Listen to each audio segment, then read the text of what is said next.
Palavra da Verdade, com Hernandes Dias Lopes. Meus amados, nós vamos abrir a palavra de Deus no Salmo 126. Salmo 126.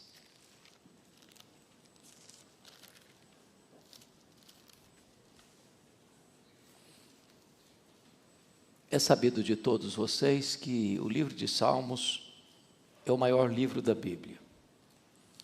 Ele é composto de 150 poemas que foram escritos num período de 1000 anos aproximadamente.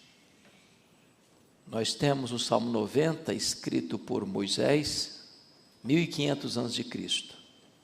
Nós temos esse salmo que vamos ler, que é um salmo pós-cativeiro babilônico, depois do ano 500. Então, esse livro foi composto num período muito longo, por vários escritores, Davi, Asaf, os filhos de Coré, Moisés, Salomão e outros escritores. Muitos desses poemas são anônimos, como esse que nós vamos ler. Não sabemos quem o escreveu. Esses poemas foram reunidos em 5 livros básicos, de 1 ao 41, o primeiro livro, Salmo 42 ao 72, o segundo livro, Salmo 73 ao 89, o terceiro livro, Salmo 90 ao 106, o quarto livro, e o Salmo 107 ao 150, o quinto livro do Saltério. Esse salmo está incluído dentro de um outro bloco de salmos, chamado Salmos de Romagem, que vai do Salmo 120 ao 134. Eram salmos cantados quando eles subiam para adoração nas festas de Jerusalém. Este salmo é um salmo pós-cativeiro, e eu peço então que você acompanhe comigo essa leitura, e após a leitura mantenha a sua Bíblia aberta para considerarmos juntos esta passagem. Está escrito: quando o Senhor restaurou a sorte de Sião, ficamos como quem sonha. Então a nossa boca se encheu de riso, e a nossa língua de júbilo. Então entre as nações se dizia: grandes coisas o Senhor tem feito por eles. Com efeito, grandes coisas o Senhor tem feito por nós, por isso estamos alegres. Restaura, Senhor, a nossa sorte, como as torrentes do Neguebe. E o verso 5 diz: os que com lágrimas semeiam, com júbilo ceifarão. Quem sai andando e chorando enquanto semeia, voltará com júbilo, trazendo os seus feixes.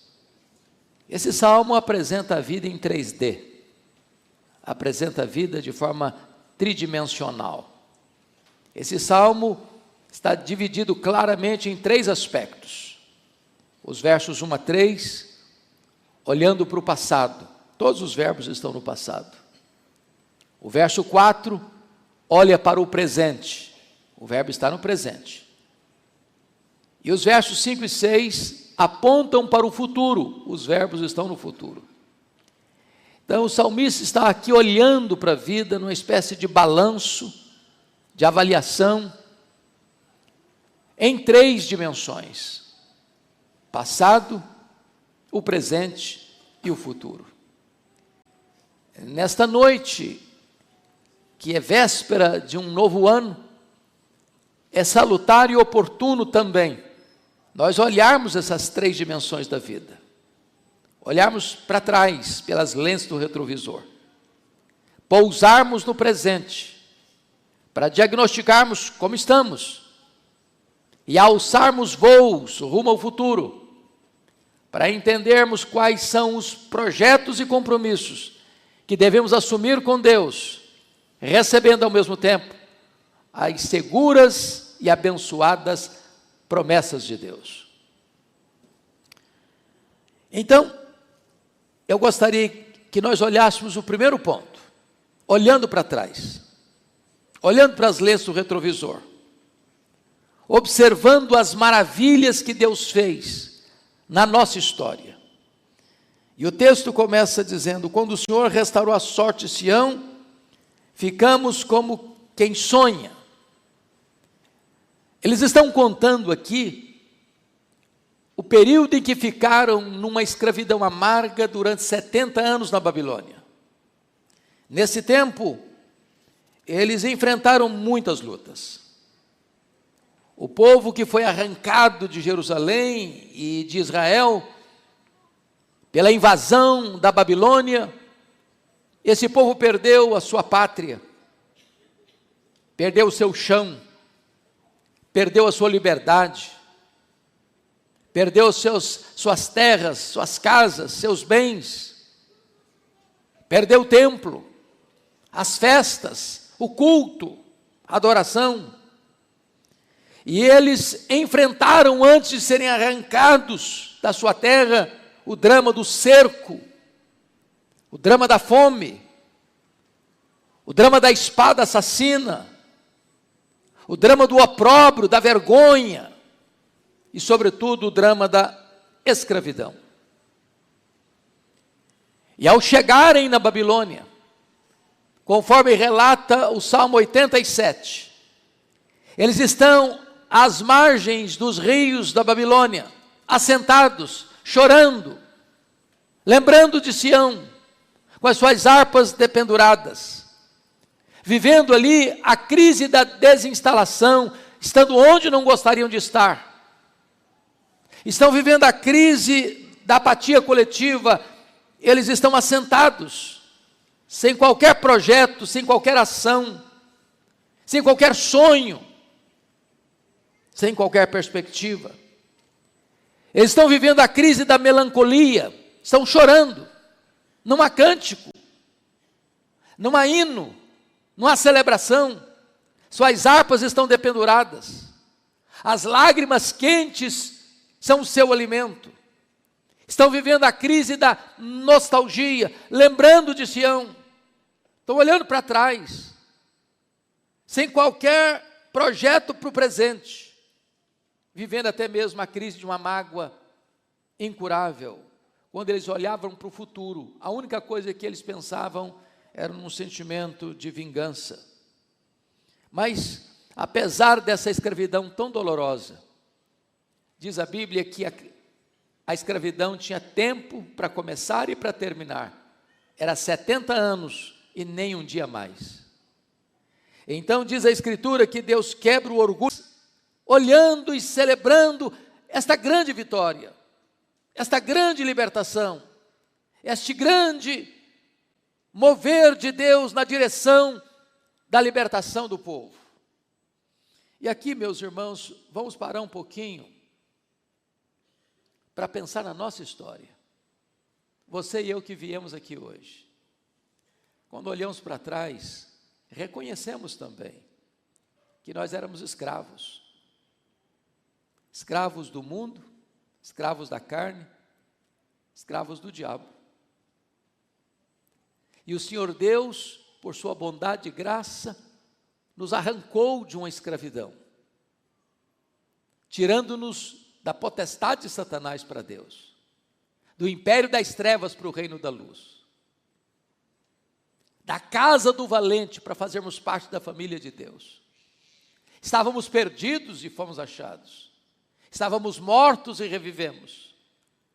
Deus tirou-nos de uma amarga escravidão para a liberdade dos filhos de Deus. Estamos aqui hoje para relembrar quão gloriosa redenção nós tivemos em Cristo Jesus. Ao olharmos para trás, nós temos uma história para contar do que Deus fez por nós. Mas em segundo lugar, meus amados irmãos, observemos no verso 2, que a intervenção de Deus produz uma alegria indizível.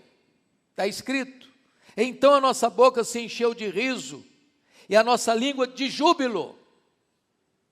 Hoje estamos aqui porque somos um povo feliz, alegre. Não há murmuração, não há lamúria, não há pesar, não há culpa, não há desespero, não há medo. Deus pôs um cântico de louvor nos nossos lábios. Viemos aqui hoje para declarar para a cidade de Vitória, para o estado do Espírito Santo, para o Brasil, para o mundo, que nós éramos escravos, mas hoje somos livres. Nós estávamos perdidos, mas fomos encontrados. Nós estávamos mortos e recebemos vida. Nós temos a marca do Cordeiro, nós temos o selo do Espírito Santo, nós somos o povo de Deus, a família de Deus, e Deus mesmo colocou no nosso coração este brado de vitória, este hino de louvor, este cântico de gratidão pela grande redenção que temos.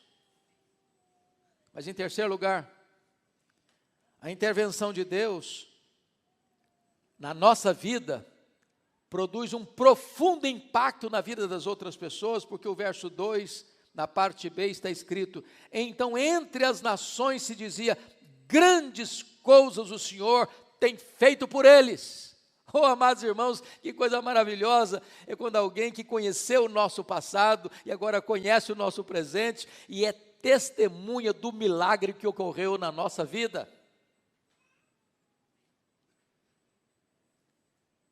Você pode contar o seu testemunho? Quem foi você antes de Cristo? Como é que você andava? E quando as pessoas sabem do milagre que ocorreu na nossa história, como éramos e quem somos, o milagre da conversão, gente que estava perdida, gente que estava misturada e mergulhada no caudal do pecado, dos vícios, das mazelas deste mundo. E de repente, Deus mudou a nossa história. Deus limpou os nossos lábios. Deus purificou o nosso coração. Deus restaurou a nossa sorte. Deus nos visitou com graça. Deus selou-nos com o Espírito Santo da promessa. Deus nos deu a alegria de saber que o nosso nome está escrito no livro da vida. Deus nos fez saber que nós somos seus filhos, somos seus herdeiros, somos seus co-herdeiros, somos co-participantes da natureza divina, somos membros da família de Deus, somos possuidores de uma rica e viva e gloriosa herança. E as pessoas que nos conheceram e agora nos conhecem e conhecem o que Deus fez na nossa vida, não podem ter outra reação senão essa. Na verdade, Deus fez grandes coisas por esse povo. Louvado seja o Senhor. Mas mais do que isso, meus irmãos, os milagres que Deus fez na nossa vida no passado nos levam, ou a intervenção de Deus gera em nós um reconhecimento sincero. Você pode ler o verso 3 comigo, a uma só voz, em voz audível, vamos juntos? Com efeito, grandes coisas fez o Senhor por nós, por isso estamos alegres.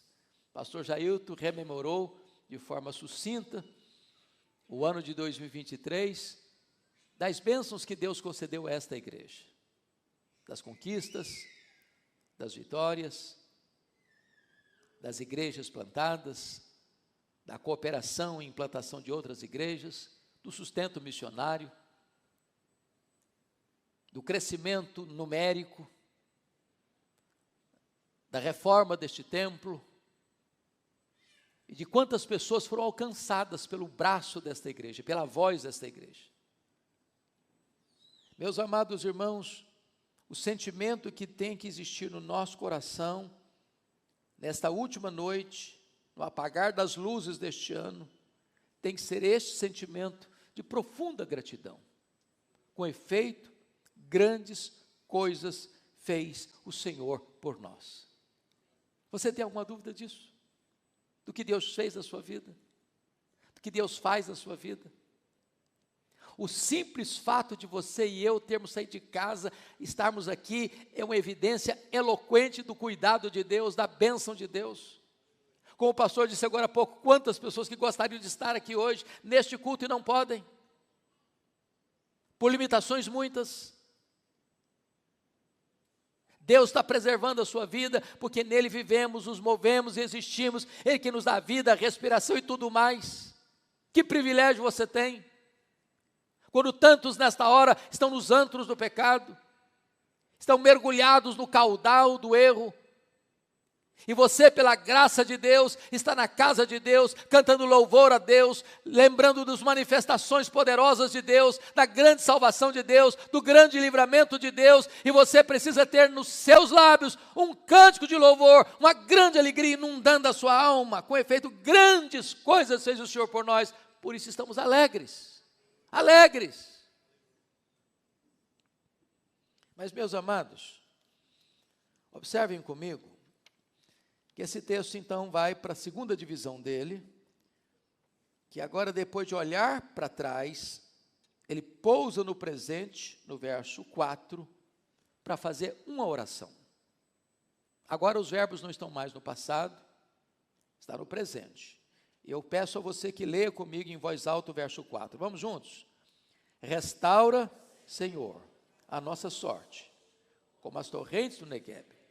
Se você ler o contexto do retorno do cativeiro babilônico, eles voltaram. Mas ao voltarem, a cidade de Jerusalém estava debaixo de escombros, pedras reviradas, portas queimadas. Se você conhece o contexto, você verá que logo que eles chegaram para a construção do templo, os inimigos à volta começaram a se opor à construção. Criaram problemas, perseguiram, ameaçaram, usaram palavras falsas, boataria, para intimidar o povo, escrevendo cartas ao rei da Pérsia. Não, eles têm más intenções em reconstruir o templo, e houve embargo político para a reconstrução. Não bastasse isso, o povo estava esquecido, em grande miséria. A situação era a mais amarga possível, a mais difícil. Eles olharam para trás e viram quantas coisas maravilhosas Deus fizera, mas agora eles pousam no presente, estão cercados de uma grande e medonha crise. E aqui, algumas coisas que eu quero ressaltar com os meus amados irmãos. A primeira coisa que eu quero trazer à memória de todos é que as vitórias do ontem não são garantias para nós de vitórias hoje. Talvez você tenha um lindo testemunho do que Deus fez lá no passado, mas talvez você entrou aqui hoje cercado por uma crise pessoal. Talvez você se lembre do tempo em que você era cheio do Espírito Santo, mas hoje seu coração está árido. Talvez você se lembre de quantas coisas gloriosas você já viveu na sua vida espiritual, mas hoje a chama apagou. Mais do que isso, a sequidão, meus irmãos, hoje, porém, não pode ser motivo de desânimo. A realidade deles é que estão secos. Restaura, Senhor, a nossa sorte, como as torrentes do Negueb. Todos vocês sabem que o Negueb é o maior deserto de Israel. Mais da metade do território de Israel é marcado por um deserto chamado Negueb, um dos lugares mais secos do mundo. Eles olham para eles mesmos e dizem: meu Deus, nós estamos áridos como um deserto. Mas quando você detecta a aridez no seu coração, quando a sua vida espiritual está no piloto automático, quando você sente que a sequidão tomou conta da sua vida, não é hora de você desanimar não é hora de você retroceder não, é hora de você clamar a Deus. Porque Deus responde oração, porque Deus traz avivamento, porque Deus derrama água sobre o sedento, Deus derrama torrente sobre a terra seca, Deus reverte o diagnóstico e transforma o deserto seco e árido num manancial. Ele é o Deus que está aqui hoje para restaurar a sua sorte, para renovar o seu coração, para trazer vida onde hoje a morte parece estar rondando você. Mas veja ainda, que o salmista entende que na hora da crise, é preciso entender que só Deus pode reverter essa crise. Por isso ele ora: restaura, Senhor. Meus irmãos, nós não podemos restaurar nós mesmos. A igreja não pode marcar um avivamento, agendar um avivamento. A igreja não administra avivamento. Avivamento é uma obra soberana do Espírito Santo de Deus. Só Deus pode fazer isso. E é por isso que o salmista não está promovendo ou buscando realizar a sua própria restauração, a restauração da sua própria nação, porque você não restabelece o vigor espiritual de um coração, de uma comunidade, de uma igreja, de uma denominação, por decretos, por leis humanas, por decisões humanas ou conciliares. Somente Deus pode fazer isso. Então ele clama: restaura, Senhor. Restaura, Senhor. Eu não sei quanto a você, mas eu não tenho dúvidas, meus irmãos, que a maior necessidade minha, muito provavelmente a maior necessidade sua, na entrada de um novo ano, é que Deus restaure a nossa sorte. Mas notem comigo, por gentileza, que ao fazer esse clamor, ele pede nada mais do que um milagre. Porque ele está fazendo um pedido e fazendo uma referência. Restaura, Senhor, a nossa sorte, como as torrentes do Neguebe. Como já disse, o Neguebe é o maior deserto de Israel, um dos lugares mais secos do mundo, que passa 11 meses sem chover. Mas que no mês que vem as chuvas, é muito curioso que naquelas montanhas escarpadas, de repente você caminha, e eu já vi isso algumas vezes, você surpreendentemente vê torrentes descendo ladeira abaixo. E aquelas águas vão descendo como que em catadupas, e elas vão rasgando as ardentes areias do deserto, e por onde essas águas vão rasgando as areias do deserto, tudo vai florescendo, e é o que eles chamam de vadis, e então os oásis começam a chegar, tudo floresce, tudo frutifica, tudo fica verde, e ali há vida. O que o salmista está pedindo, ele diz: meu Deus, o meu coração parece um deserto, mas manda a chuva do teu Espírito, Senhor, manda as águas abundantes lá do céu, para que essas torrentes venham, para que essas torrentes entrem, para que essa areia árida, seca e quente do meu coração se transforme num jardim, num pomar, e tudo floresça na minha vida. Amados, os grandes avivamentos surgiram em tempos de crise. Em tempos de crise. Aliás, o avivamento só chega quando aquele que está precisando dele reconhece que precisa. Deus derrama água sobre o sedento. Quem está muito bem, como a igreja de Laodiceia, estou rica, abastada, não precisa de nada, não vai receber. Deus não vai mandar água para aquele que acha que não tem sede, que não precisa. Mas se nesta noite você quer entrar no novo ano, reconhecendo que você carece da graça de Deus, precisa da plenitude do Espírito Santo, você não quer continuar a vida na mesmice, no marasmo, na sequidão, sem fruto, sem verdor, sem beleza, sem plenitude do Espírito Santo, hoje você pode clamar, porque o Deus que atendeu aquele clamor é o Deus que está aqui hoje e pode atender o clamor do seu coração. Mas notem comigo, agora, que o salmista vai para a terceira dimensão da vida, nos versos 5 e 6. E esse verso 5 e 6 aparece para nós de duas formas. Aqui há a angústia do semeador e aqui há a alegria do ceifeiro. Veja comigo, verso 5, os que com lágrimas semeiam, com júbilo ceifarão, quem sai andando e chorando enquanto semeia, voltará com júbilo trazendo seus feixes. Então vamos pegar a parte A do versículo 5 e a parte A do versículo 6, os que com lágrimas semeiam, quem sai andando e chorando enquanto semeia. A semeadura às vezes é com angústia.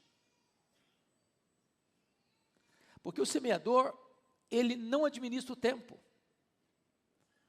Até hoje nós estamos vivendo uma seca severa no estado do Espírito Santo.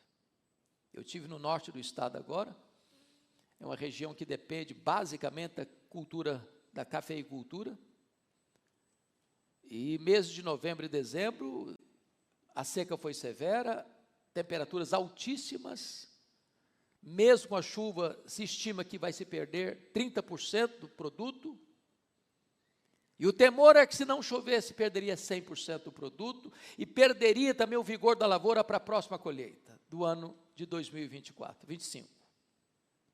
Por quê? Porque o lavrador, o agricultor, aquele que semeia, ele não administra isso, ele não domina o tempo, ele precisa da chuva, ele depende da chuva, ele semeia na expectativa de que vai chover, porque se não chover, a semente que ele lançou na terra vai morrer no vento da terra. Às vezes a semente que ele semeia é a que ele precisa comer para sobreviver. Às vezes o ambiente é hostil, às vezes o tempo é hostil, às vezes os riscos da semeadura são grandes, as pragas que comem a semente, ou as ervas daninhas que competem com a semente, ou as pedras, ou os espinhos, ou os homens que pisam. A semeadura é difícil. Mas ele não está semeando trigo, ele não está semeando soja, ele não está semeando cevada, ele não está semeando produtos agrícolas, ele está semeando a palavra de Deus, ele é um semeador. E enfrenta a resistência dos elementos naturais, dos espinhos e das pedras, enfrenta a resistência dos animais, das aves que comem, enfrenta a resistência dos homens que pisam. Enfrenta a resistência do maligno que tenta roubar a semente do coração, mas a igreja vai semear, chorando e andando, e chorando e semeando, ela vai continuar o seu trabalho, apesar da oposição do mundo, apesar da oposição do diabo, apesar da oposição dos homens, ela vai continuar semeando. Talvez, molhando o chão duro com as suas lágrimas. Talvez, conhecendo o evangelismo das lágrimas.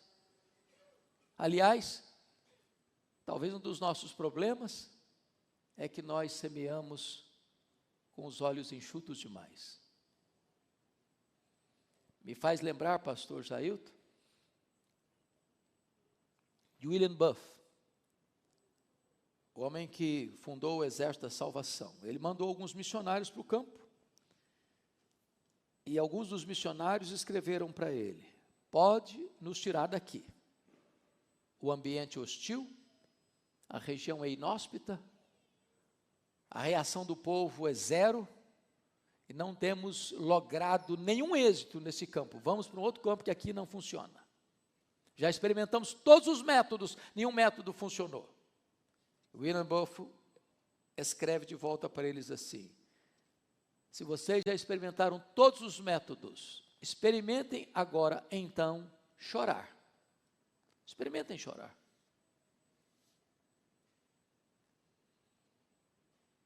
Há momentos, irmãos, em que a obra de Deus tem que ser feita com o coração quebrado. Na total consciência de que nós não administramos resultados. O semeador saiu a semear. Parte da semente caiu no caminho. Outra parte caiu no meio do espinheiro. Outra parte caiu no meio das pedras. Outra parte caiu na boa terra. Nós não administramos resultados, mas é preciso semear. E eu quero encorajar você fortemente, na chegada deste novo ano, a ser um semeador. Na sua família, na sua escola, na sua empresa, no seu comércio, nas suas idas e vindas, que você não encolha as mãos. Há um sermão de Antônio Vieira que me marcou muito, e a primeira vez que eu entrei num teatro foi em Campinas. E os seminaristas lá do seminário de Campinas foram convidados para ir àquele teatro, porque ali seria apresentado o sermão da 60ª. É claro que eu não concordo com tudo que Antônio Vieira pregou, mas esse sermão é basicamente evangélico.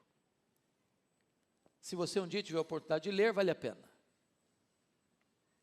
E Antônio Vieira faz uma pergunta curiosa: se a boa semente produz a 30, a 60 e a 100 por um, por que hoje não está produzindo nem a 1%? Se você multiplicar os sermões hoje pregados no mundo todo, provavelmente não dá uma conversão por sermão. E aí pergunta, por quê?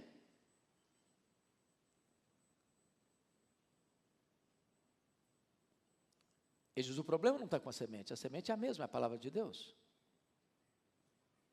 O problema não está com Deus, porque Deus tem o mesmo poder.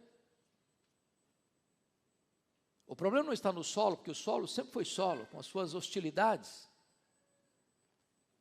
Ele diz, o problema está no semeador. O semeador não saiu semeando com a boca, saiu semeando com as mãos. O problema é que os homens escutam de nós belas palavras, mas não veem em nós obras de poder. Não basta apenas pregar aos ouvidos, precisamos também pregar aos olhos. O semeador saiu a semear. Ele lançou os pés no chão, ele lançou a semente com as suas mãos, e ele regou o solo com as suas lágrimas. Às vezes falamos e falamos e falamos e falamos, mas nem o nosso coração está quebrantado. E eu quero encorajar fortemente você, neste ano, a experimentar o evangelismo das lágrimas. Mas se nós temos um semeador angustiado no texto, que ele sai andando e chorando, enquanto trabalha, ele não espera as lágrimas secarem para continuar semeando, não. Ele continua semeando enquanto as lágrimas estão pingando. Não espere resolver os problemas para fazer a obra de Deus, não. Faça a obra de Deus no meio dos problemas. Não espere ficar curado para começar a trabalhar, não. Trabalhe enquanto está doente mesmo. O apóstolo Paulo estava doente e trabalhava. O apóstolo Paulo era preso e trabalhava entre algemas. Não são as circunstâncias que determinam a vida de um semeador, é o compromisso dele com Deus, em qualquer circunstância, em qualquer lugar, ele está semeando, ainda que com lágrimas. Mas agora, vem o ceifeiro alegre.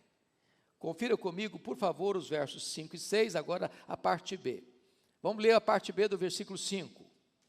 Com júbilo, comigo? Com júbilo ceifarão. Vamos ler o versículo 6 da parte B? Voltará com júbilo, trazendo seus feixes. Aqui é uma promessa. Aqui é uma promessa. Quem faz essa promessa? O próprio Deus. Deus dará os frutos do seu trabalho. Deus dará a você experiências do que Ele pode fazer. Isso é maravilhoso, meus irmãos, porque eu preciso crer que esta palavra é viva e poderosa. Se você abrir a sua boca, há poder nesta palavra. O Evangelho é o poder de Deus para a salvação de todo aquele que crê. Então, abra a sua boca. Às vezes, uma frase só, às vezes, um versículo só. Você não precisa ser um grande pregador, você não precisa ser um grande expositor, você não precisa ser um grande teólogo, não. Abra a sua boca dentro daquilo que você tem, daquilo que você conhece, e você vai perceber que o que falta para nós, às vezes, não é apenas mais conhecimento, mas, sobretudo, paixão para transmitir o que nós já sabemos. Talvez as pessoas mais frutíferas no reino de Deus conhecem menos do que você conhece. Mas tudo que elas conhecem, elas tornam conhecido das pessoas. Me permita só um exemplo para encerrar. Há muitos anos, pastor Jailton, eu estava pregando aqui em Vitória, numa reunião familiar, de um grupo familiar. E enquanto pregava, uma mulher chorava muito, muito mesmo. E aquilo me incomodou bastante. E depois que eu terminei de pregar, eu fui conversar com aquela senhora. Eu disse, por que a senhora está chorando? Ela me disse assim, pastor Hernandes, o diabo destruiu a minha vida. Achei a frase muito forte. E perguntei, mas o que a senhora quer dizer com isto? Ela me respondeu, eu tinha uma família. Meu marido, meus 2 filhos, morávamos num bom apartamento, um bom salário, mas não tinha paz na nossa casa. E ela me disse, um dia eu acordei muito assustada com o grito dos meus filhos. Eu pulei da cama, e meu marido não estava do meu lado. Eu corri na direção do quarto, a porta estava trancada. Eu bati a porta não se abriu. Eu arrombei a porta, me deparei com um quadro horrível. O meu marido estava apunhalando os nossos filhos. E eu entrei no quarto, ele enterrou o punhal no seu próprio peito e caiu sem vida sobre os corpos ensanguentados dos meus filhos. Ela me disse, pastor, eu levei toda a minha família para o cemitério. O diabo destruiu a minha vida. Eu falei para aquela mulher, pastor, naquela hora de tanta angústia, eu confesso que eu não tinha escutado ainda uma história tão triste, tão dramática, tão dolorosa. Falei de Jesus para ela. Mas não fiquei sabendo do resultado. Nunca mais a vi. Nunca mais. Até que, há uns 4 anos, salvo melhor juízo, estávamos numa equipe aqui da primeira igreja, distribuindo o livretinho que está lá no parapeito, que pode levar, não pode, pastor? Pode levar. Gratuitamente. Estávamos distribuindo cada dia aqui perto da rua 7, centro de São Paulo, no centro de Vitória. E eu estou indo, distribuindo, e uma senhora, de longe me avista, e chama pelo meu nome. E quando ela chegou perto, me fez uma pergunta complicadíssima, que nunca se pode fazer a um pastor. O senhor está lembrado de mim? Nunca faça essa pergunta a um pastor, porque você vai constrangê-lo. Eu olhei e disse, eu não estou sabendo quem é a senhora. Ela me disse, eu sou aquela mulher que contou aquela dramática história para o senhor. Eu quero dizer para o senhor que aquela palavra entrou no meu coração. E eu sou uma mulher convertida. E Jesus mudou minha história. E Jesus me deu salvação. Jesus restaurou minha sorte. Hoje eu sou uma mulher feliz. Hoje eu tenho vida eterna. Hoje a minha história mudou. Você pode semear com lágrimas, mas você tem a garantia e a promessa de que você voltará com júbilo, trazendo os seus feixes. Abra sua boca, fale de Jesus. Não é o seu argumento, não é a sua eloquência, não é o seu método, é o poder da palavra de Deus, que pode pegar uma pessoa mais arrebentada pelas realidades duras da vida e transformar a história dela, e mudar a história dela, e colocar na boca dela um cântico de louvor, em vez de um lamento de tristeza. Que Deus abençoe a nossa amada igreja, e que em 2024, esta igreja possa semear, na certeza de que a colheita virá, com grande fartura, e com grande alegria. Deus nos abençoe. Amém.